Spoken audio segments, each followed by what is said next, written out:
This program is presented by University of California Television. Like what you learn? Visit our website or follow us on Facebook and Twitter to keep up with the latest UCTV programs.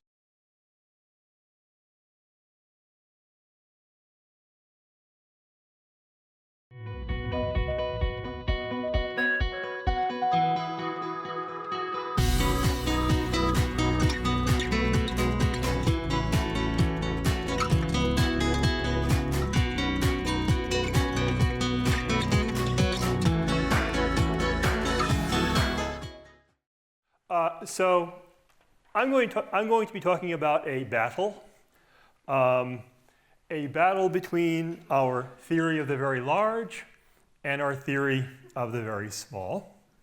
And it might look like a rather uneven fight, but in fact, it has gone back and forth, and the most recent round really started here at UCSB a few years ago.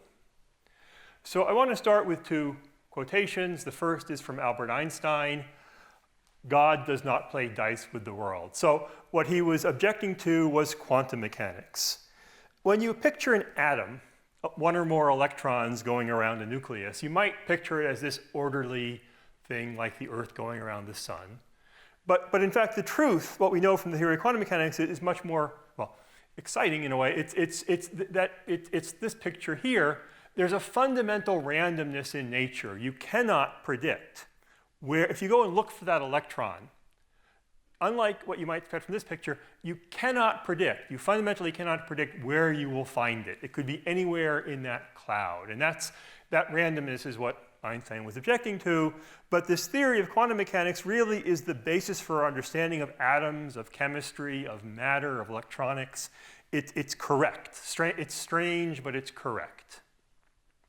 That's the first quote. And the second quote is from Stephen Hawking, 50 years later, and it says that things are even worse than Einstein had feared, because he said God not only plays dice, he sometimes throws the dice where they cannot be seen. And it's this quotation, which is from the actual paper, that pointed out this conflict between these two theories, which we are still trying to sort out today. So a little bit of background. Around 100 years ago, we had three great revolutions in physics. It must have been quite an exciting time to have these one after the other: special relativity, general relativity, and quantum mechanics. And these revolutions really changed the way that we think about space and time and matter, and even about reality itself, that business with the dice. And these theories are great. They've each been confirmed in many precise experiments. Today, they still form the basis for our understanding of the laws of nature.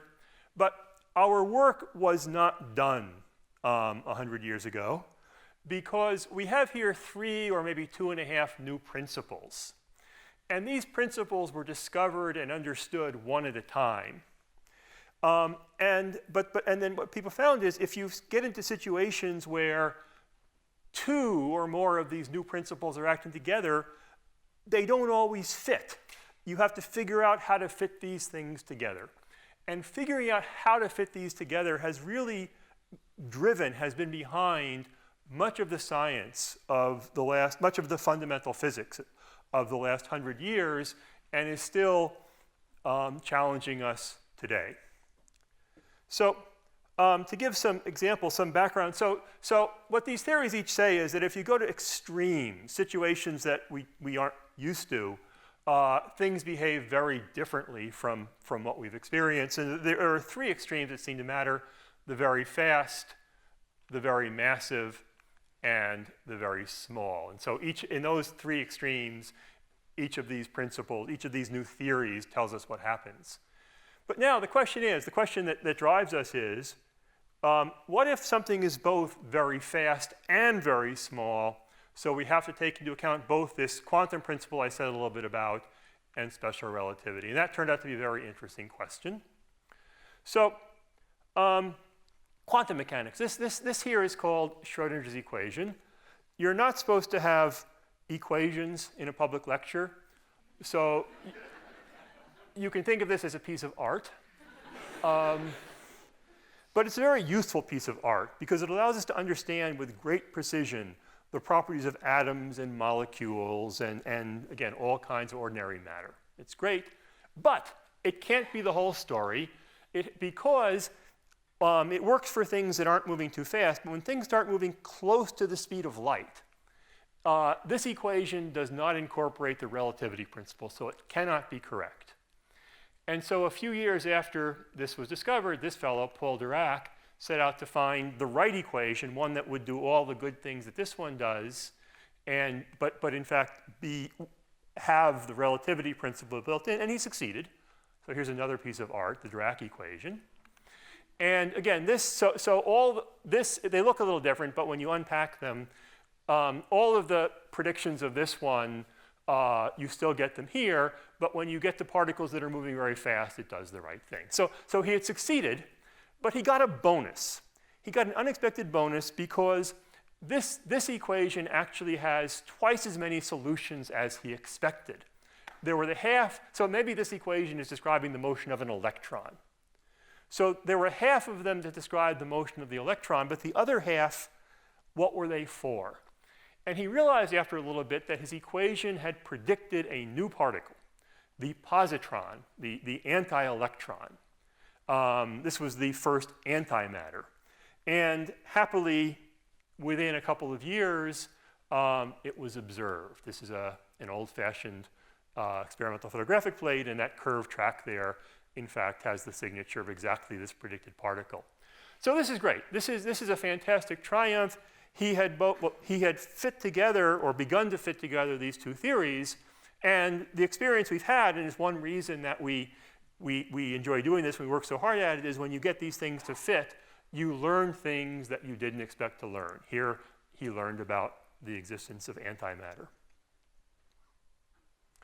Now, just quickly, this story of the very fast and the very small didn't end with Dirac. And in fact, you may have heard a few years ago at the discovery of the Higgs boson. Actually, it's fantastic. The announcement of the discovery was made by another UCSB physicist, Joan Candela, who was the head of this experiment in Geneva, Switzerland. And this was a fantastic triumph of experiment, a tremendous effort of many thousands of scientists. But in fact, it had been predicted 40 years earlier, about 40 years before, we had finally pieced together a basic theory of ordinary matter, and it has this boring name, the Standard Model. But at the time, it predicted 5 particles that had not yet been seen.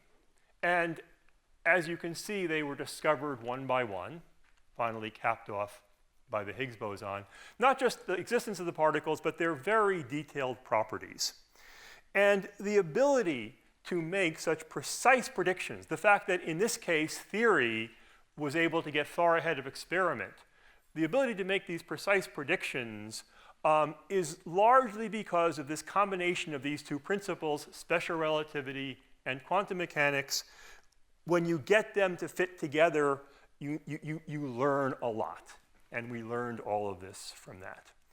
Okay, so that's 2 of our 3 principles. But the third one, general relativity, which is really my story, is going to be much harder and is still going on. So again, there's the very fast, the very massive, and the very small.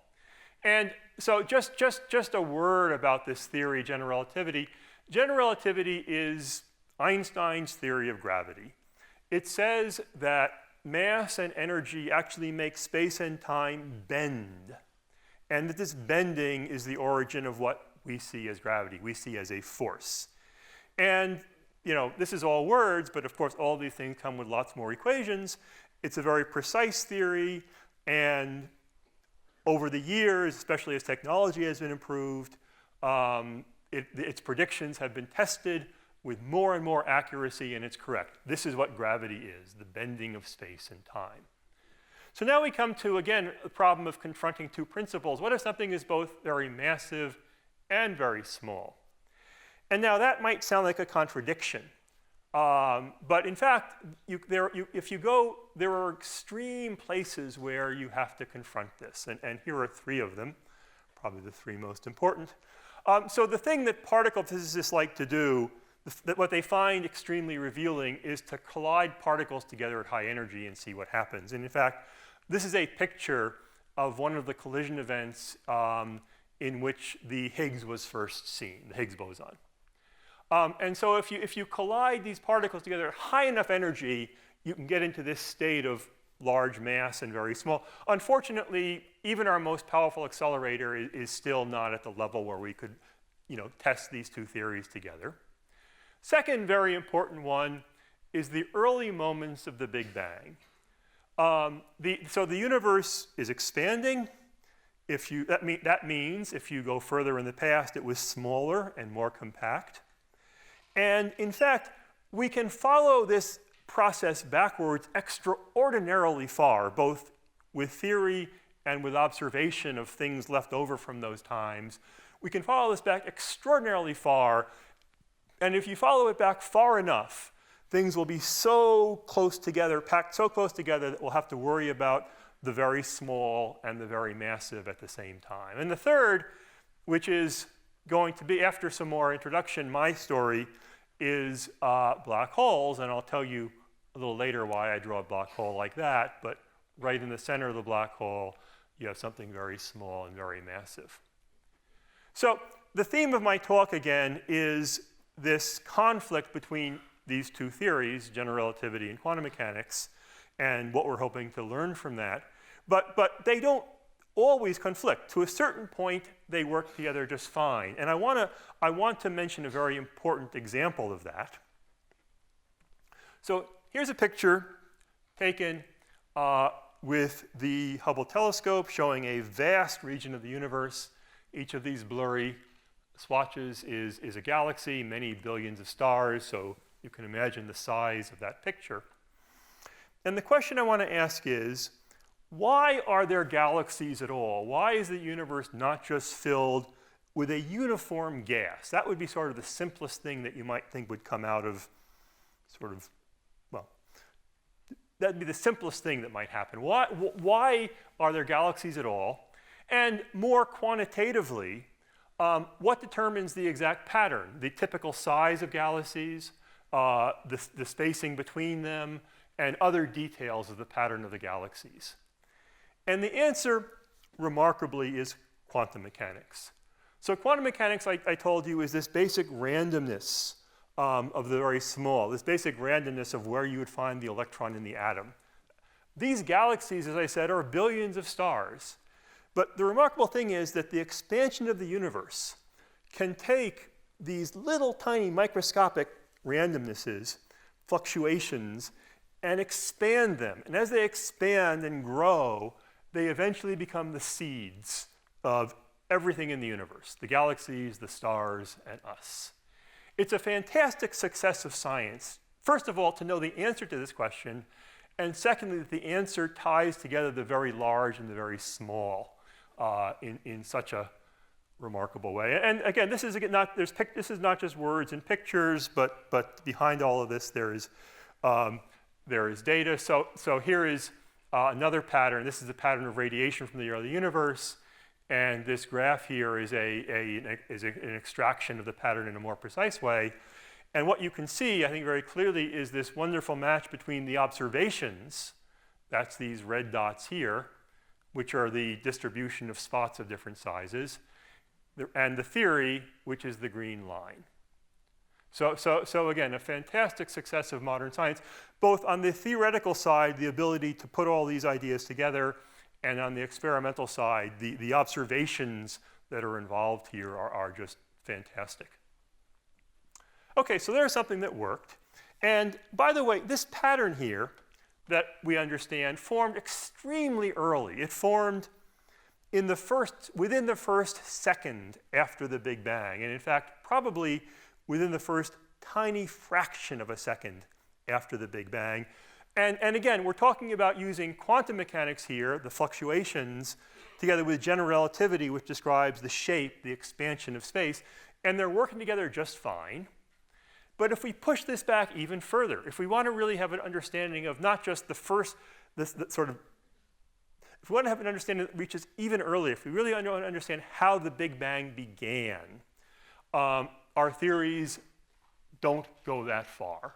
They cease to work together, they break down, and we have to find the more complete theory that combines these two principles, and that's our goal. So that was one place where quantum mechanics and general relativity come together, the Big Bang. Here's another. So this again, as I said, is a black hole. And this is the fate of a very massive star. A very massive star, if it's too heavy, its gravity will pull it together so forcefully that nothing can stop that. And the mass will collapse. And as far as any equation we have tells us, the mass will collapse down to a perfect point right there. And because, again, matter makes space curve, that's what gravity is, you get the shape of space is something like, this is a cartoon, but it's a good cartoon. It shows that this incredibly dense mass has produced this very dramatic bending of space. And at the center of here, clearly our equations are breaking down because curvature and density and everything are infinite.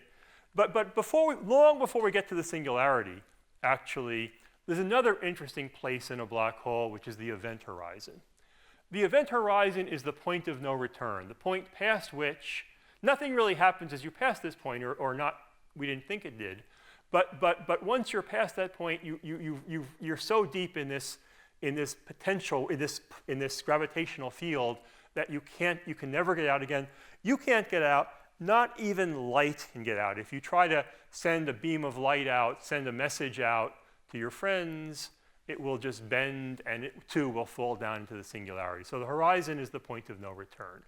Okay, so you'll see this picture quite a number of times. It's a black hole, and it's two special regions, the core and the point of no return, the event horizon.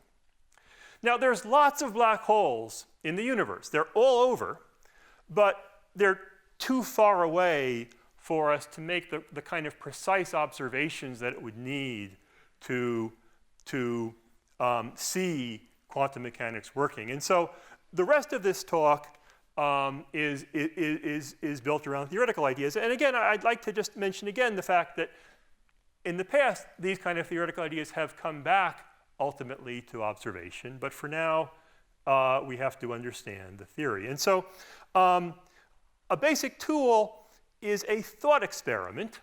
Not a real experiment. A thought experiment is something that you could do if you had the resources, but you don't. But you can still ask, we have these theories. We can imagine some situation. We can ask, what does quantum mechanics predict? What does general relativity predict? And if they give incompatible predictions, we've learned something. We've learned that one of these has to be modified, that it can't be the whole truth. And so that's a clue as to this theory that we're looking for that ultimately incorporates all these principles. If this were a longer talk, I could give you some examples from the past of thought experiments that have played a big role in helping us to understand how nature works. I'll move on. So it was actually Stephen Hawking here who really first began to think about what happens, what does quantum mechanics say about a black hole. And he discovered something quite remarkable. So as I've described the black hole, it's this very massive object, has a very strong gravitational pull. Anything that gets behind the event horizon can never get out. And so it would seem that a black hole can only get bigger and bigger and bigger. Whenever something gets too close and gets sucked in, it's trapped forever. And so black holes would get bigger and bigger and bigger. What Hawking showed is that once you take into account quantum mechanics, there's more that can happen. So another thing about quantum mechanics is that even in what seems like empty space, there are constantly pairs of particles, these basically particles and antiparticles, popping out of the vacuum, out of empty space, and then disappearing again quite quickly. So this might be time going upwards here. So appearing, disappearing all over the place. And it happens very quickly, but it produces indirect effects on things like the spectra of atoms. And so we know that this is happening, and again, we understand it very well. But what Hawking realized is if this happens near a black hole, so here's my black hole again, and now I've dressed it with some of these virtual particles, they're called. If a pair of these appears right near the horizon, instead of immediately disappearing again, something else can happen. One of the pair can get sucked into the black hole and disappear in the singularity, and the other one can escape. And the one that escapes carries away energy, and the black hole loses mass. And so if you had a black hole that was sufficiently isolated so nothing was falling into it, and you watched it for long enough, eventually it would emit particle after particle. These particles are called Hawking radiation, and eventually it would evaporate and disappear completely. And this is very cool. And again, this is quantum mechanics and general relativity working together. General relativity, the curvature of space and how it responds to matter, and quantum mechanics, these virtual particles. And so far, again, the theories seem to work together quite well, and this result we all believe. But then he went one step further a couple years later and said, if this happens, there's a real problem, a real change. It implies a real change in the laws of physics. So you could imagine, here's a thought experiment. You could imagine having this black hole, which is about to evaporate, and you could imagine throwing in a book. And this is Stephen Hawking's book I'm throwing in, but I've written a book too. You could throw that in. You could throw anybody's book in. And what he said is, because the book is disappearing behind the event horizon, once it's behind the event horizon, it can't influence anything on the outside. The Hawking radiation that comes out won't depend on which book you threw in. It won't depend on whether it's his book or my book or whether you threw in a rock. The Hawking radiation will look exactly the same. And we call this loss, loss of information, the fact that the Hawking radiation looks exactly the same no matter how the black hole is prepared. And it may not be obvious, but this is a very disturbing thing, because our laws of physics, so what a typical law of physics looks like, whether it's Newton's law or Dirac's equation, what it says is, if we have a bunch of particles, say, and they're moving in some way, it tells us what will happen. It tells us, starting from wherever they start, what they will look like sometime later. But also, all those equations have the property that you can run them backwards. If you look at how the system ends up, you can run the equations backwards and figure out how the system began. And that is lost, according to Hawking, with black holes, because you can look at the final Hawking radiation, and it will be exactly the same, again, no matter what you threw into the black hole. So if you run this backwards, you can't actually reconstruct what happened in the past. And again, this is very disturbing, because this points to both a very different kind of equation underlying physics, but also, math and physics are they're tightly linked. It also implies that the basic physical principles that we're used to throughout nature, they're different for black holes, and they're different seemingly black holes are just a step towards this theory of quantum mechanics and general relativity together. It's saying that the laws of physics are very different from anything that we're used to, and in a way that seems difficult, unlikely to be consistent, unlikely to be true. And so for 40 years, actually, people tried to find the mistake in Hawking's argument. So Hawking's argument left us with two choices. Either it's what he said, information is lost, and this requires, again, new kinds of laws of physics, and in particular, it's really not consistent with this quantum mechanical theory that works so well everywhere else. Or the information escapes, but that means that somehow, since light can't escape from a black hole, it means that somehow things are traveling faster than light. Information is traveling faster than light, and that violates relativity. And so we had this terrible choice. Neither of them seems very attractive. And for 40 years, we tried to figure out which is true or what's wrong with the argument. We got a big clue about 20 years ago. And it's based on an idea known as duality. So a duality is when two things look like they should be very different, but they're really the same thing. There's a very old question: is light a wave or a particle? And this is something that physicists argue about going back to Newton. There were good arguments that if you have a beam of light, it should be a wave. And there were other good arguments that the beam of light should actually be just a beam of little particles. And the fact is that both are true. Quantum mechanics tells us that both are true, that light has both the oscillatory properties of a wave, it certainly does, but also a beam of light actually is composed of a bunch of little chunks, like particles. And so the answer is waves and particles are not really different in quantum mechanics. They're just the same thing looked at in a different way. And it's not just true for light, it's true for electrons and all the other building blocks of nature. And this duality, this idea that things could look different, and this is because, again, part of this is because, you know, quantum mechanics we're not used to. We didn't grow up with quantum mechanics. It's very small things. We don't know how, but in fact, nature is different from, maybe stranger than, what we're used to. So this fellow, Juan Maldacena, discovered another duality. There are a number known, but his duality is quite remarkable because instead of waves and particles, what he showed is that black holes, these things that we're trying so hard to understand, are actually the same things as, well, something much more ordinary, a gas of nuclear particles. So we know a lot about the nuclear force, nuclear particles. We have protons, neutrons, we have quarks and gluons inside them. We understand nuclear physics really very, very well.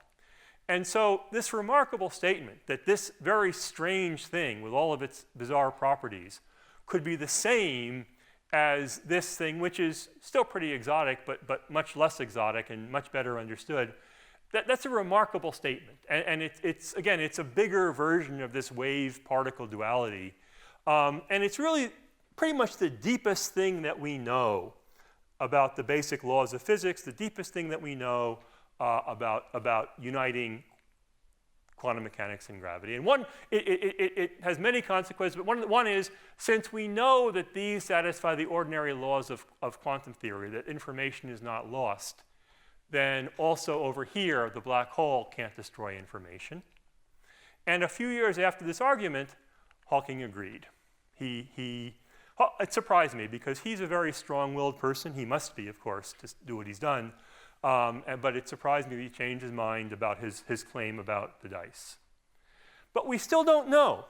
We still don't know where his mistake was. We have this really indirect argument that he was wrong, but we don't know where the original argument went wrong, and we also don't know how to take this duality that I told you about and build a complete theory of quantum gravity from it. And so about 3 years ago, several of us here at UCSB, my colleague Don Marolf and two grad students, Ahmed Almheri and Jamie Sully, we were returning to this question as we had many times, and we tried to take Hawking's argument and reverse engineer it, and we realized that there's a new paradox, that there were things that everyone believed, including us, and they couldn't all be true. So everyone believed that information is not lost. That's what I just told you about.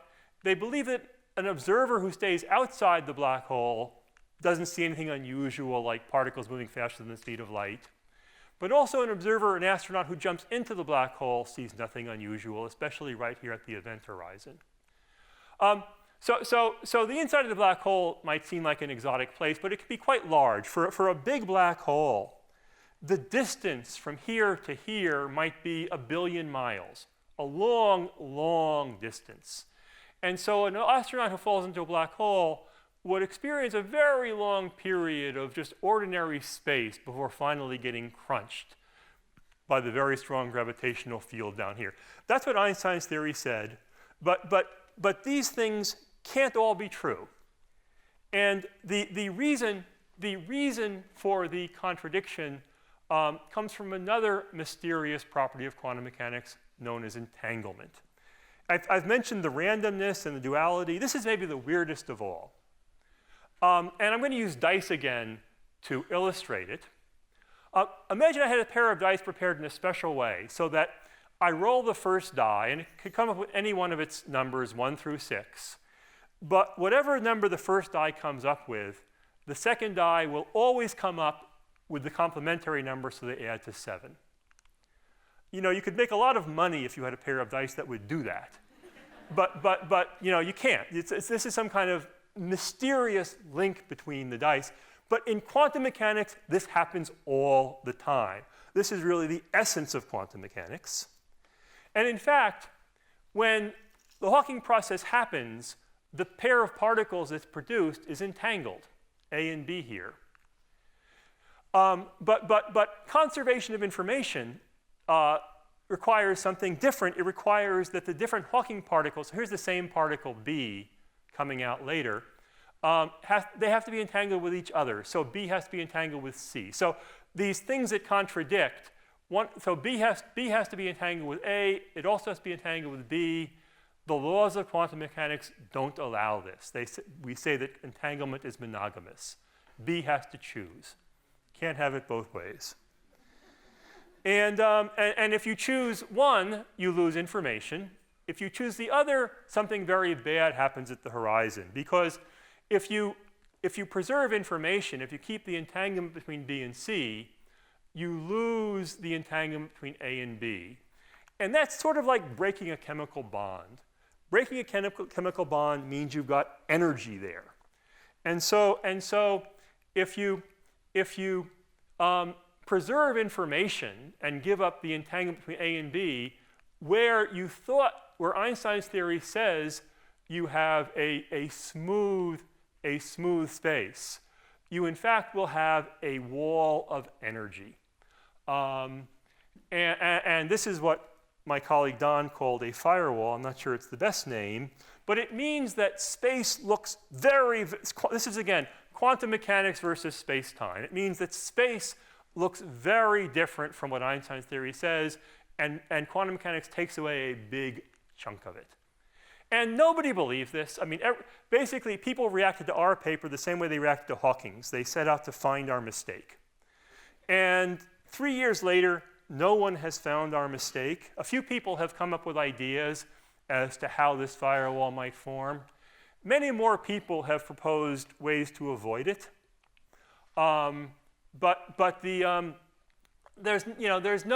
These are all scenarios. They're not theories. There's a huge number of new ideas out there. This entanglement that I mentioned is really, we've known about this for 100 years. It's a cool property of quantum mechanics, but it's something which is playing a bigger and bigger role in our thinking. There are people trying to build computers which make use of quantum mechanics to operate much more efficiently than any normal computer. They use entanglement as a resource. Entanglement seems to provide perhaps the hooks that allow space to form, or maybe not to form. And so right now, all we can say is it's a very interesting time. We have a huge number of new ideas about how we're going to combine these two, how we're going to find the theory that fits together these two principles. And this is my last slide. You might ask, okay, observation. If we look at black holes that are out there, are there any effects? If we look at the very early universe, are there any effects? And it's really too early to say.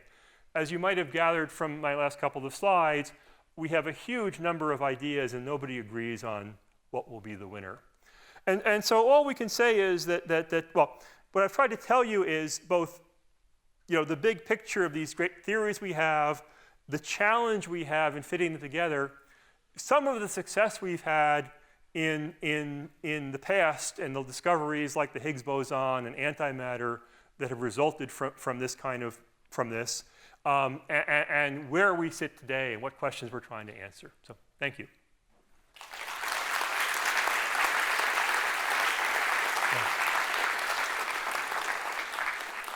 I happened to been reading an article a while back on the internet, and some people speculate that there wasn't a Big Bang Theory because the laws of quantum mechanics and gravity break down at that point, like you said. Is that why? Well, or is that another? There's a lot of, I should say, the number of speculations out there about the Big Bang is huge. But let me. So as I mentioned, we have a pretty darn reliable understanding of what happened back to quite an early point. But if you follow it back further, there's a lot of ideas. There's one idea, well, it's actually a bunch of ideas, but they're all based on the possibility that the universe at one point was contracting very fast and then it bounced. There's other classes of ideas where you have sort of one Big Bang followed by another. There'll be a Big Bang, there'll be some expansion, and then littler Big Bangs within that. And there's another set of ideas where the Big Bang was a more smooth thing where the universe kind of, appeared through a quantum fluctuation. So there's a very large number of theories of kind of what happened before our current observations reach. And, it seems really incredibly ambitious to think that we might know the answer someday. But we know so much more now than we did 10 years ago, and so much more then than we knew 10 years earlier, that I think there's no limit to what we might know in the future. One last thing. Yeah. When I stare out at some of the picture you showed us, yes. It's just unbelievable. Whatever container we're in is so huge. It's beyond our comprehension. Now, what they're coming up with is another theoretical hypothesis, is parallel universes. Is it possible, or that the laws that you're researching or coming up with that work in this universe, if there are indeed parallel universes, do not work in that? A good question. So I mean, there's really been a history of the universe being much bigger than we ever thought, from the Earth to the stars to the galaxy to the visible universe. So the visible universe, is 10, 20 billion light years. But if we ask, Einstein's equations again tell us that the universe is expanding. And if we go back and ask Einstein's equations, how big is the universe? How much has it expanded by? Well, we don't know, because it depends also on what kind of matter was around. But it's very, very easy. And in fact, there's a kind of a question. As far as we look, the universe looks pretty much the same kind of galaxies and so on. And the question is why? And so there's this theory of cosmic inflation, which is that the universe has expanded by so much that we're seeing only a tiny piece of it. And the parts that we don't see could be very different. How different? And so you mentioned different laws of physics. And indeed, that's possible. Because so I mentioned on my second slide randomness. We really don't know whether the laws of physics that we see, the mass of the electron, the strength of the nuclear force, is something which is absolutely predicted by mathematics, which is what we hope because we want to predict it, or is it random so it might be different in different places? And in fact, my fear, based on putting together, I haven't talked about the whole story and all the clues we have. My fear, based on what we know about other things, is that it's random. That as you go, so that not only is the universe vast compared to what we can see, but as you go far enough, you have different laws of physics. There's one underlying set of laws that sort of govern the possible random outcomes, like quantum mechanics is that way. It predicts that things are random, but the actual thing that you would see in any given patch of the universe you couldn't predict. And I don't like it, but I have reason to think there's reason to think it's true. I guess starting with Stephen Hawking's idea of Hawking radiation. Yes. And also with your idea with the firewall, how do you come up with these? Like, without having actually observed any black holes, how can you even come up with hypotheses? So,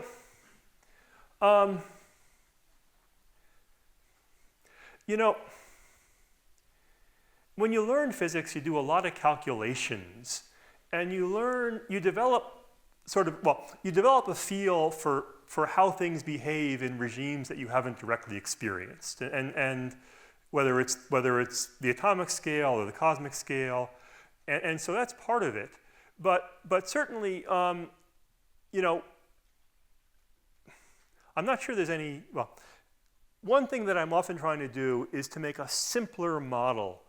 Rather than trying to make to imagine the mathematics of a whole black hole, to make a simple mathematical model that might just have a few little points, but that would have sort of the key question in it, where I could then, and that's in fact, my students and I tried to make a model of a black hole where all of the Hawking particles are kind of lined up along a line, and where we could sort of see how we were going to get out of this contradiction, and we realized we couldn't get out of this contradiction. So I mean, it's many things. It's building up this experience of translating between. Mathematics is so powerful, but it's really powerful if you develop this dictionary between the mathematics and the physics that you build up as you learn the science. So it's that. Well, I mean, those are my tricks. Yeah. Thank you. Joe, you expressed a concern about the laws of physics back here being different in different regions of the universe. Yes. And so what does the law mean then, right? I mean, the law only makes sense if it's the same everywhere, right? Oh, hi, John. Suppose I have, so imagine I have a potential energy curve that's shaped like this, that has a bunch of minima. But that means, whatever, nature wants to sit at the minimum of potential, it wants to roll to the bottom of the hill. It wants to sit at the bottom of the potential energy curve. And if these different minima, the thing that I'm thinking about rolling here is a field. If these different minima produce different laws of physics, then there's one overriding law of physics, which is the shape of this curve. But then there's the accident of which of the minima that we're in that controls the actual laws that we see. And that's kind of what drives all this. The universe is very complicated, obviously. I mean, we have hundreds of elements and thousands of compounds and all kinds of stuff going on. And all of this complication is coming out of what we believe are really very simple mathematical laws. And again, one of the tricks that allows simple laws to lead to a complicated world, well, I guess it's to say that you have a unique equation, but it has many solutions. And the different solutions, although they're arising from a single fundamental law, we're limited in our observational ability. We can't see to the bottom of things. We can't see the fundamental law that's operating. We can only see this one solution that we happen to experience. And so the laws that we see are dependent on which of many solutions we're in. I don't know if either of those helped. But the short answer is that all of our experience, and this goes back a very long way, is that we have simple and unique equations which, however, have a vast number of solutions. And the visible physical laws, their unpredictability is what comes ultimately from that. So when you're thinking about a black hole actually evaporating, can that only occur in the absence of matter and if you isolate it, or? Yes, good. So yeah, the interesting thing about black holes is the bigger they are, the slower they evaporate. And so the black holes that form from collapse of stars, or the even bigger ones in the center of galaxies, they would not have had time to evaporate in the life of the universe, and moreover, they would be getting bigger because there's always gas around that's falling in.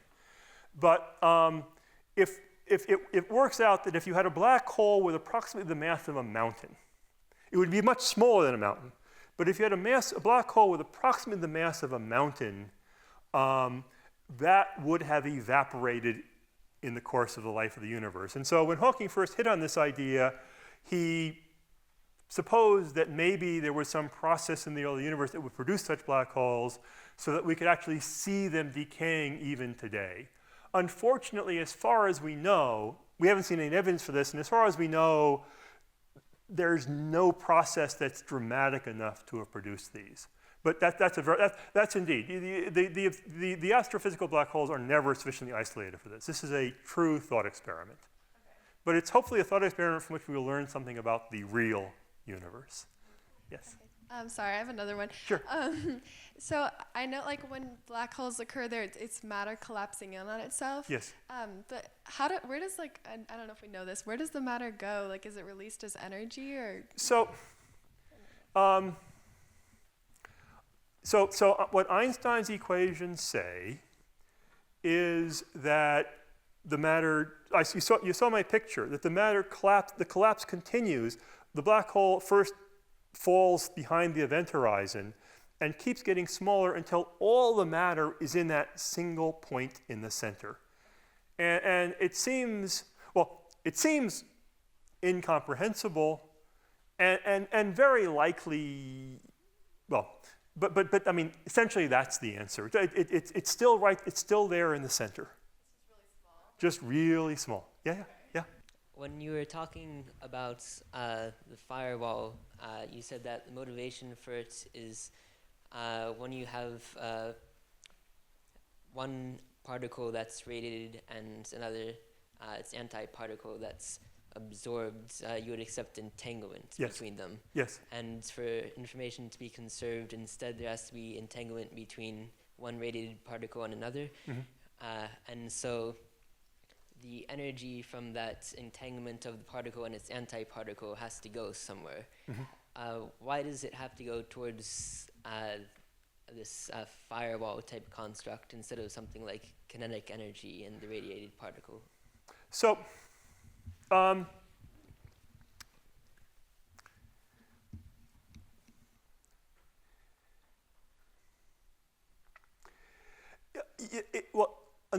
me try to answer that. So again, I said what we did is we tried to reverse engineer Hawking's argument. And we tried to suppose, again, that nothing bad happens, that information is not lost, and that nothing funny happens like energy appearing in the middle of nowhere away from the black hole. And as we sort of pushed into the horizon of the black hole, we found that in some sense, once we got to the horizon, we couldn't get any further. That is, the horizon, if nothing strange has happened by the time you get to the horizon is the last, you're faced with the contradiction right there.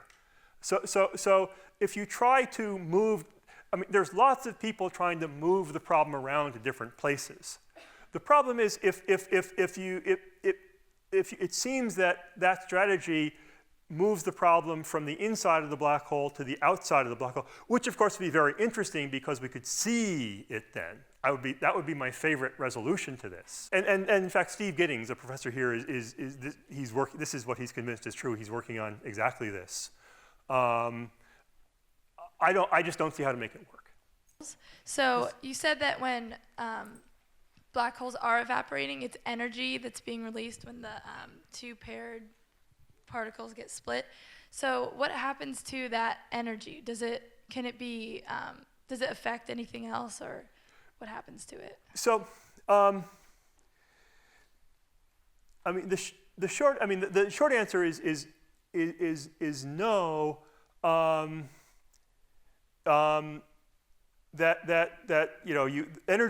Energy is conserved. The black hole starts with a certain amount of energy. A particle flies away carrying a certain amount of energy, and what you're left with is just a slightly smaller black hole. Now, there's a question which is sometimes asked, what about the particle that fell into the black hole, the other one of the pair? Why doesn't that make the black hole heavier? And there's a funny bit of bookkeeping, which is that the particle that falls in has to have negative energy.